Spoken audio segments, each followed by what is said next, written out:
Thank you for inviting me here to share my story of survival with you here today. Like Nia said, my name is Greg Cantwell. I was born in Dusseldorf, Germany, where I lived for the first 12 years of my life, then moved to the States, where I went to school in Potomac, Maryland, and then off to college in Durango, Colorado.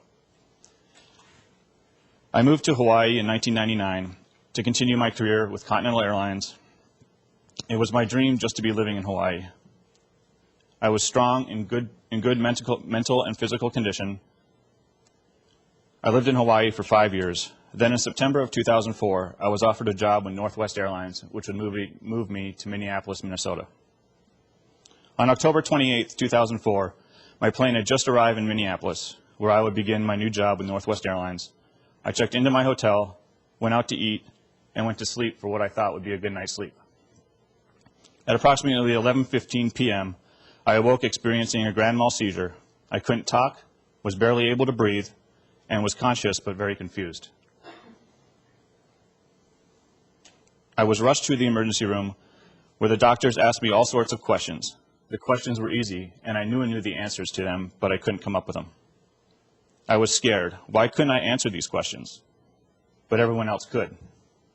I was given a CT scan and then next an MRI. Then they said the doctor was calling in a neurologist from home. I thought to myself, why? This can't be serious, or can it? The neurologist finally arrived and delivered the news no one wants to hear. Greg, you have a brain tumor. 2 days later, I returned for a biopsy of the tumor. A few days after that, the results were in. It was stage 4 glioblastoma multiforme. I could tell in the neurologist's eyes and his tone of voice that the chances I would survive were extremely slim.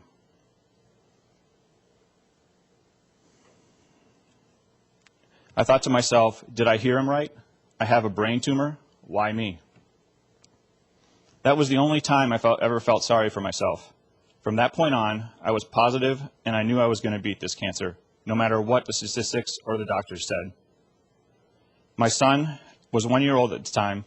I thought to myself, I have to be here for him. I want to see him go to school on his first day, play sports, have his first girlfriend, graduate from high school, get married, etc. I have to be here for all of that, and I'm not going to die. I buckled down for what would be the fight of my life. I met with my oncologist, who explained I had a 5% chance of surviving a year. He gave me 3 options for treatment. 1, have surgery, but do nothing aggressive to fight the cancer and enjoy the limited time I had left. 2, have surgery, do minimal radiation and chemotherapy, and to hopefully extend my life a year or 2. 3, have surgery and go all out to fight this cancer with everything that medicine had to offer. This option would make me the sickest, require many different treatments, but would hopefully give me the best chance of long-term survival. Given this information, I had a lot to think about. On the positive side, I was strong, both mentally and physically, and had the will to want to beat this. I decided that I would take option 3 and was scheduled for surgery 2 weeks later. My decision was not made lightly. No one, not even the doctors, knew if the treatment was going to work, or at least extend my life. Adding foreign object into my brain after the tumor was resected raises the risk of infection. After the 6 weeks of radiation in conjunction with Timidar, I once again chose to deviate from the standard of care. I understood the risks of intra-arterial treatment plan. This is where a catheter was inserted into the artery in my groin and threaded up into my brain, where carboplatin was released. The risks involved with this procedure include bleeding, blood clots, and even stroke every time this procedure was performed. In addition to that, I was given 2 rounds of Cytoxan and etoposide through a port put in my chest. There were so many unknowns, but I thought to myself, I am too young to die. There is so much I want to do with my life, and most importantly, I had to be here for my son. I accepted the fact that this cocktail of chemotherapy had the potential to make me the sickest, but also in my eyes gave me the best chance at long-term survival, and I signed off on the treatment plan. Notice I said we. It was very important to me that I played and continue to play an active role and take ownership of any treatment that I receive. This made me stronger, be more positive, increase my strength to fight. I was scared. I had never had any type of surgery before, and now I was having a craniotomy.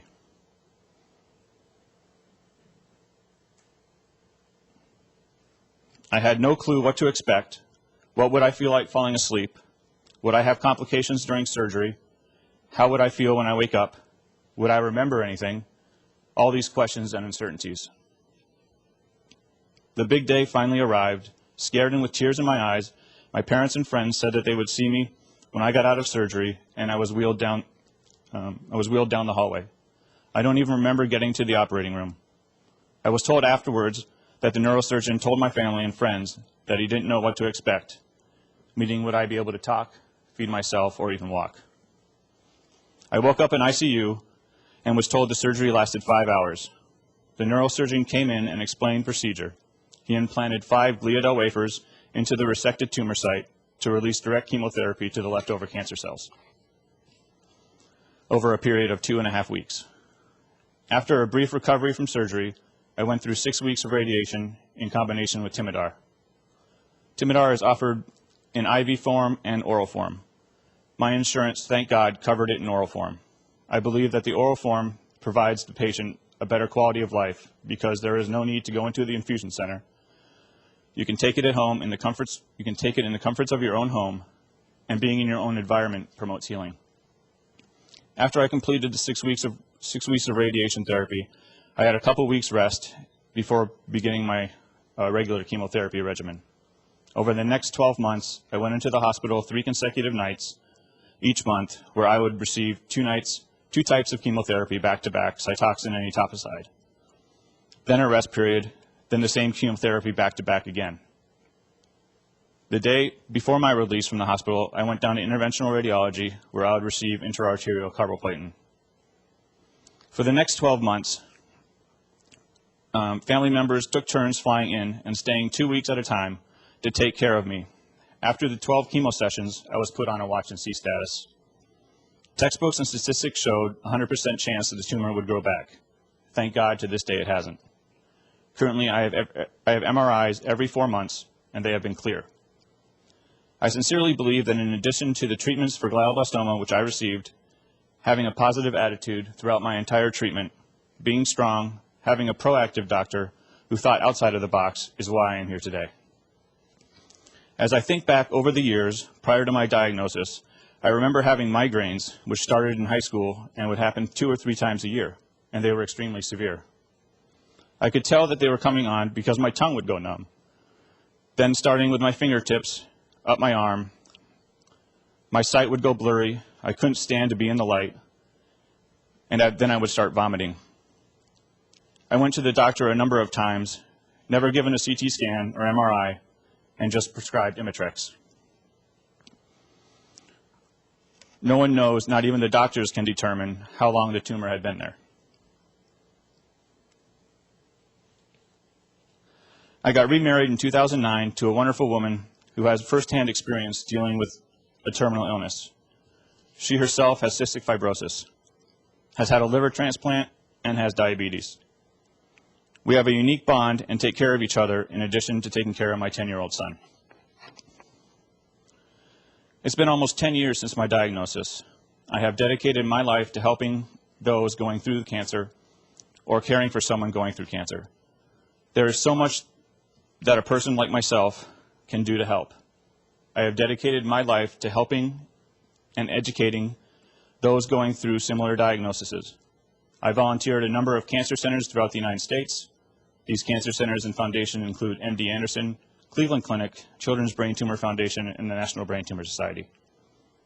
Almost 5 years ago, I started my first website, survivorandcaregiver.com, which has received over 150,000 hits to date. In June of 2012, I founded Greg's Mission, a 501c3 nonprofit, gregsmission.org. Greg's Mission, a nonprofit that provides support, hope, education, current resources and awareness to patients suffering from brain tumors, especially glioblastoma multiforme, a grade 4 primary brain tumor, via phone, email, Skype, and personal visits. I'm currently providing support to over 570 patients worldwide. I travel around the country attending conferences and speaking about my experience with this devastating disease. It is my goal that everyone has the opportunity that I didn't have, and that was a chance to talk to another survivor. Someone who has been given the diagnosis, told the statistics, has had radiation and chemotherapy, keeping in mind that everyone is different and will not have the same outcome, side effects, or reaction. More recently, in the past 2 years, in May, I have been a part of the delegation with the National Brain Tumor Society that went to Washington, D.C. to lobby my state representatives and senators to increase funding for NIH and for a federal bill for chemotherapy parity. This bill is very important to patients, as I mentioned before, for quality of life.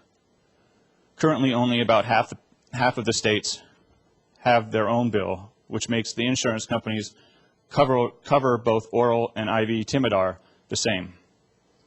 Eventually, every patient should be able to make their own choice for themselves as to which form of Timidar they want to take. I have also made it my mission to increase awareness for brain tumors. I have reached out to all areas of the media. I have had numerous articles in newspapers in the Midwest. One was picked up by USA Today. I have been on TV a number of times and had 3 radio interviews. Here are 2 TV interviews now. What would you do if a doctor told you if you were lucky, you'd have 1 year to live? Tonight's CBS 2 hero got that news and faced it head on. Greg Cantwell wears more than his heart on his sleeves. He wears his destiny. Greg Cantwell beat brain cancer. They keep on telling me that I'm a miracle, but I believe that other people can survive. At just 30 years old, a seemingly well and active Cantwell had a grand mal seizure. That was when doctors found glioblastoma, a primary brain tumor. He was given 12 months to live. An 8-month-old son at home, Cantwell said dying wasn't an option. That was 9 years ago. Surviving this has given me a new sense of being, I guess. I mean, a new sense of purpose. And I want people to hear what I have to say. He is shouting it from the mountaintops and 2 websites, speaking on his treatment and inspiring others living with a frightening diagnosis like his. I have over 560 patients that I mentor around the world. And that's just not patients, that's caregivers and families as well. She was really nice, so I go back and see her. His office is full of messages of hope, even a signed message from NFL player Tom Brady.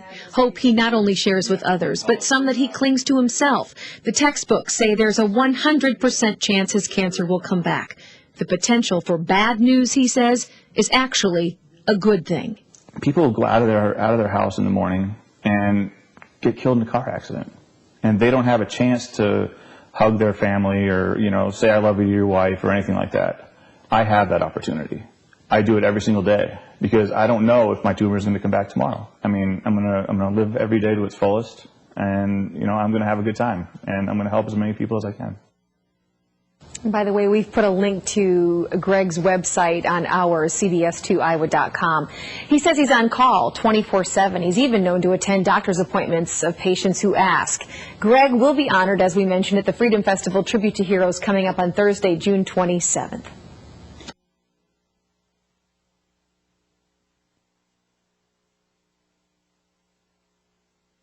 Yeah, I have that.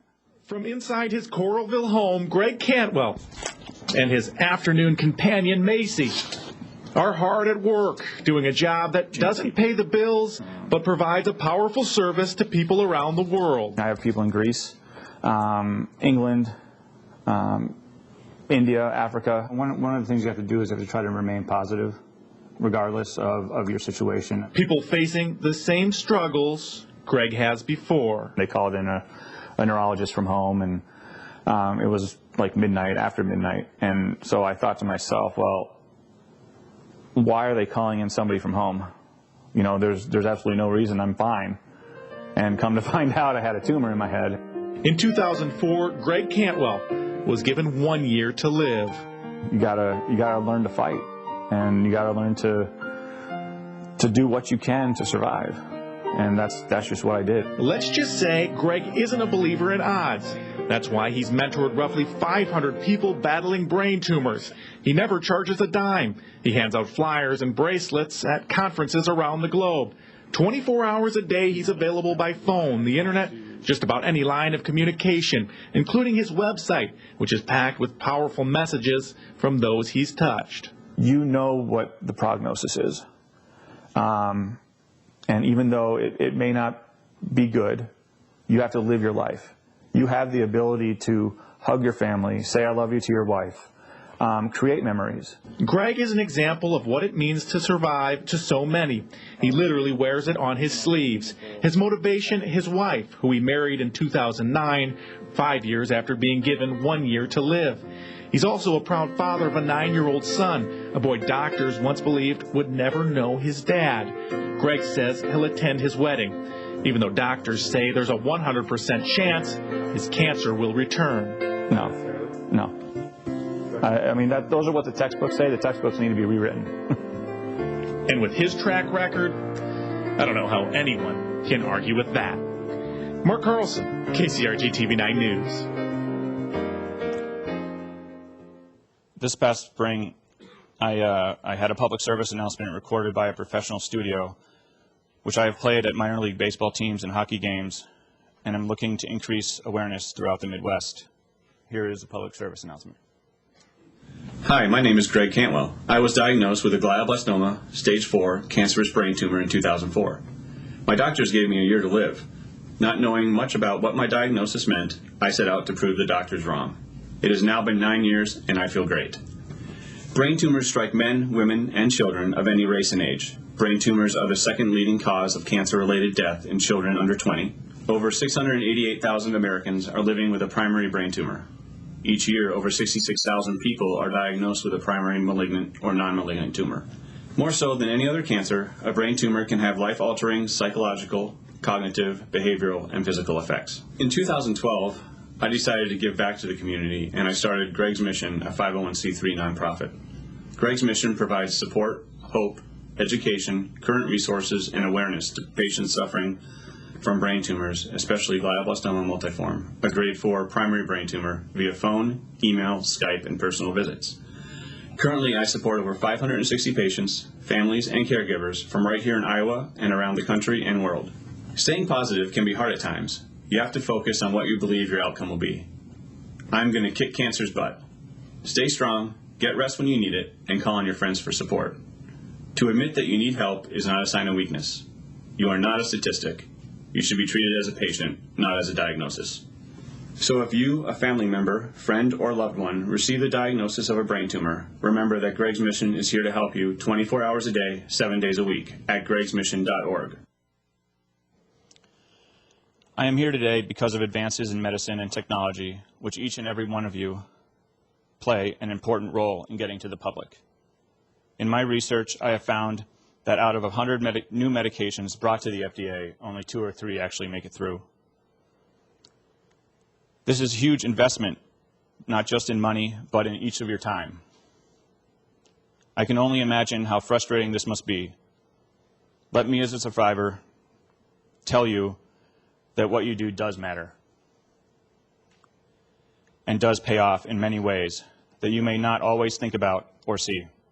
The new medications that do make it through the FDA prolong the lives of people like myself and my wife, who under normal circumstances shouldn't be here today. So I want to thank you all for what you do, for working through the frustrating times of having to start over because the outcome wasn't what you had hoped. I want to challenge you to continue doing what you do, because it does make a difference in millions of people's lives around the world on a daily basis. You are allowing those special words, I love you, to be heard from our families and giving us a chance to hug our children and spouses one more time. What you do means the world to me and my family, so thank you. I am going to close with, well, it already played this one quote again. Staying positive can be hard at times, but you have to focus on what you believe your outcome will be. I'm going to beat this cancer. Stay strong, get rest when you need it, and call on your friends for support. To admit that you need help is not a sign of weakness. You are not a statistic. You should be treated as a patient, not as a diagnosis. Thank you.